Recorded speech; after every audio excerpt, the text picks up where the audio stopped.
আমরা বিভিন্ন সময়ে এই যে আমরা ঘুরতে যাচ্ছি, বিভিন্ন অঞ্চলে বিভিন্ন জায়গায় আমরা যাচ্ছি, সেখানে কিন্তু আমরা বিভিন্ন মন্দিরেও যাই।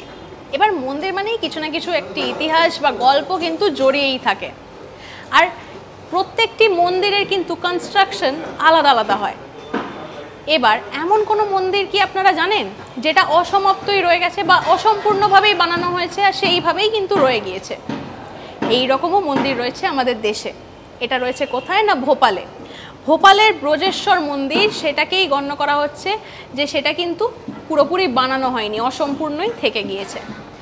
শিবের মন্দির এবং সেইখানে যে শিবলিঙ্গটি রয়েছে তার হাইট আমি যদি বলি প্রায় 18 ফুট হাইট সেই শিবলিঙ্গের। এবং এই মন্দিরের 3টে দিকে কিন্তু কোনো ডিজাইন বা কিছুভাবে সুন্দর করে কারুকার্য করা নেই, শুধু দেওয়ালগুলোই যা রয়েছে বা স্ট্রাকচারটা রয়েছে। আর এটা 11 শতকে বানানো শুরু হলো, আর তারপরেই মাঝপথেই ছেড়ে দেওয়া হয়েছিল, আর সেইভাবেই কিন্তু রয়ে গিয়েছে।